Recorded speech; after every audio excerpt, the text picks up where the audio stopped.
Kumpirmado na mga kababayan na nahuli na si Saldico sa Plug, Czech Republic.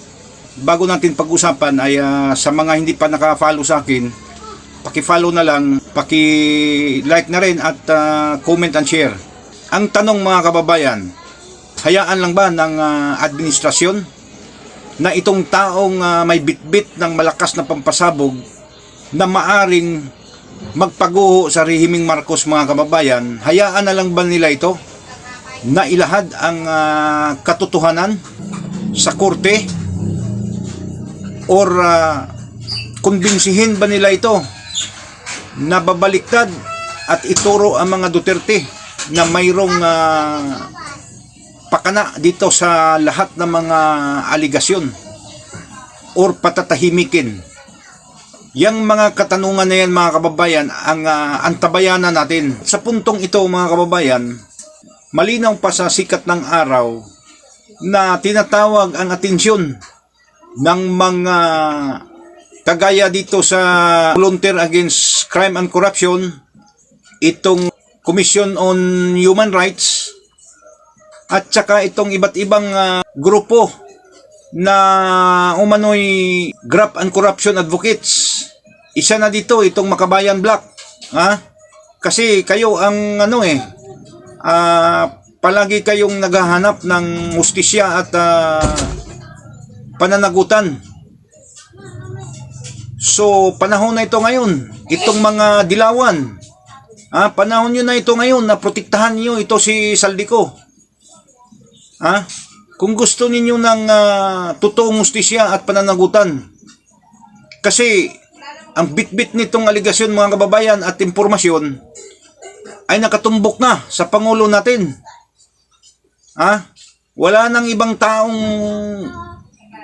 isusukan nito kundi itong dalawang maituring natin na big fish dito sa usaping nakawan ng kaban ng bayan, itong si Martin Romualdez at itong si Pangulong Bongbong Marcos.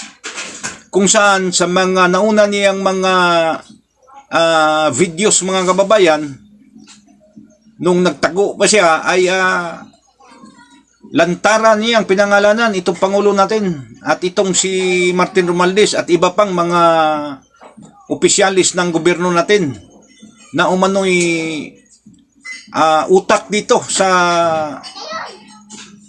the worst corruption history in the Philippines, itong flood control anomalies.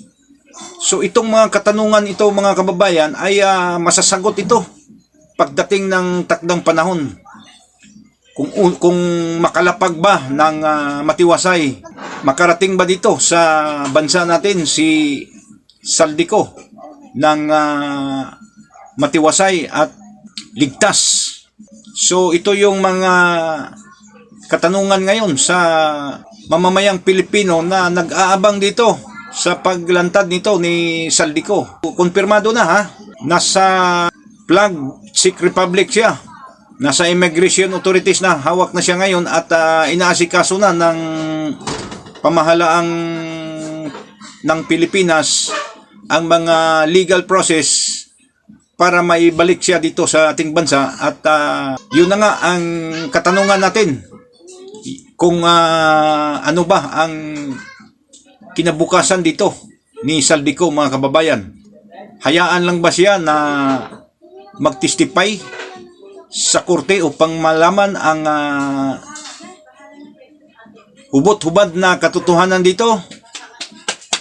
Kukumbinsihin ba siya ng pamahalaan para babaliktad at ituro ang mga Duterte na sila ang may kagagawan dito sa lahat ng aligasyon ni Saldico, or patatahimikin na lang?